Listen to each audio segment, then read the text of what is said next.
No later than October of 2017, separation of immigrant children from their parents began. The government has stated that at least 2,654 children have been separated from their parents and detained under this policy. These policies are rooted in the history of the many unjust, racist, and nationalistic immigration regulations that targeted Mexican immigrants. It is important to recognize the history of the unjust barriers that remain unbroken and even further fortified today that lead to injustices like child separation policies. This is that story. The story of how, for over a century, unjust and racist policies dictated the lives of immigrants and built up the border. It is also the story of how we are still trying to cross that border of injustice and racism. In 1929, the Great Depression hit, and our country was suddenly thrust into a state of economic collapse. One of the groups of people we blamed for this economic crisis during the Great Depression was Mexican immigrants. The beliefs that they were taking the jobs of white Americans were a result of the economic instability in combination with the racist and social environment of the 20th century. In response to these beliefs and fears, Section 1325 was passed in 1929. This law was created to decrease Mexican immigration to the United States and give the U.S. government more control over it. This was the first law that criminalized undocumented immigration into the United States.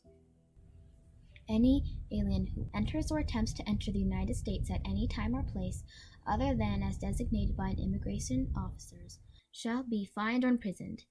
After the policy was passed and during the 1930s, government officials began to make informal raids called repatriation drives. In an interview taken in 2012 as a part of the Boulder County Latino History Project, Emma Gomez Martinez recounts, "I witnessed police escorting Mexican families out of Longmont in a caravan.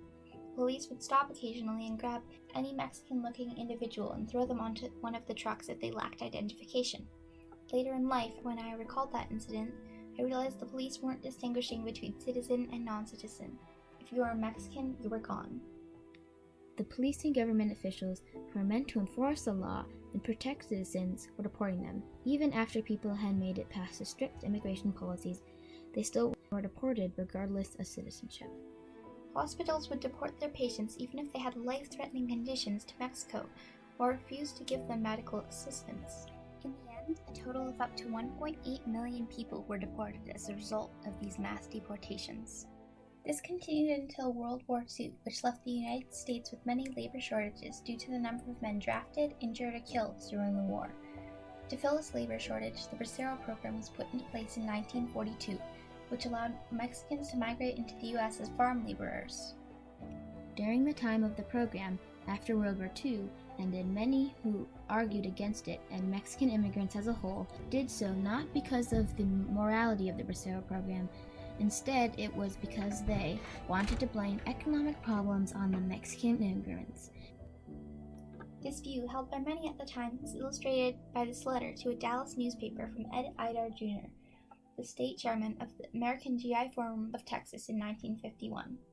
It describes Idar's opposition to the labor of, quote, wetbacks, a derogatory term used at this time to describe Mexican migrant workers. It states, "The Forum has always opposed wetback labor because it depresses wages, forcing Native citizens to seek employment elsewhere over the state and nation. It is not a matter of whether the labor union wants dues, and it certainly has nothing to do with what they want. It is simply a matter of wages paid the wetback and displaced population, which suffers from it. We fail to see anything un-American about seeking a living wage for our people. Indeed, it is a spirit of initiative and free enterprise which makes us want to raise our standard of living." However, there was an innate hypocrisy with the arguments of people like Idar. It claimed that the opinions and experiences of the Mexican immigrants themselves were insignificant, despite the issue being about them, and instead turned to the people who hired the workers, white men. This marginalizing of Mexican immigrants was rooted in racism of Mexicans and Mexican Americans at the time. This argument also spoke of the living wages, raised standard of living, and free enterprise that white Americans deserved, and that these rights were being obstructed by Mexican migrant workers. But in reality, the immigrant workers were promised barely livable wages, and often their payment was put off or not given at all. The poor conditions and treatment that they found are illustrated in this account by Mary Vargas in a story about her father. As a family provider, he figured the Bracero Program was his ticket to a better future. As they arrived in Arizona, he found himself in a small room overcrowded with others. His stomach raveled with hunger. He was surviving on limited meal portions. After a couple of days of waiting, he started to smell. No showers or restrooms were available to them. After being abandoned by his cousin, he was deported to Mexico. Once he had arrived, Vargas says he was thin, worn, fragile, and near starving. Vargas also states the less fortunate Braceros were subjected to racism, segregation, and physical abuse, and sometimes death.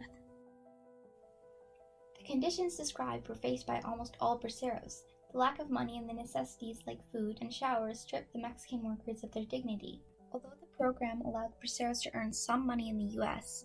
and to immigrate, it still left the social barrier of racism in place. This poor treatment was directly denied by the U.S. government itself.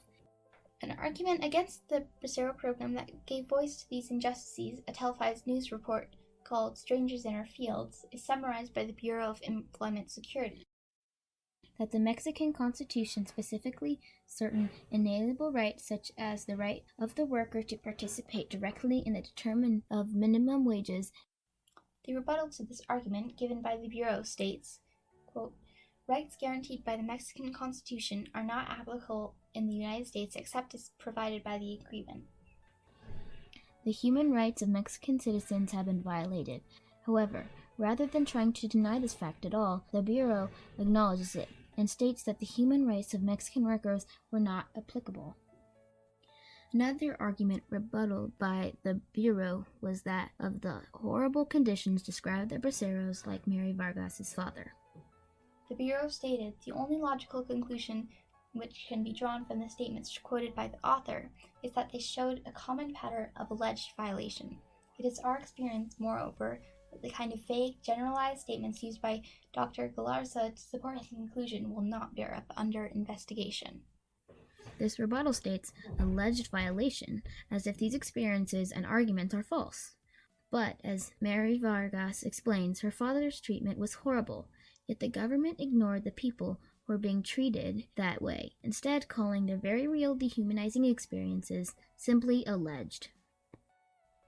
The state of immigration remained for the 22 years that the Bracero Program lasted, until 1965, when the Hart Celler Act was created.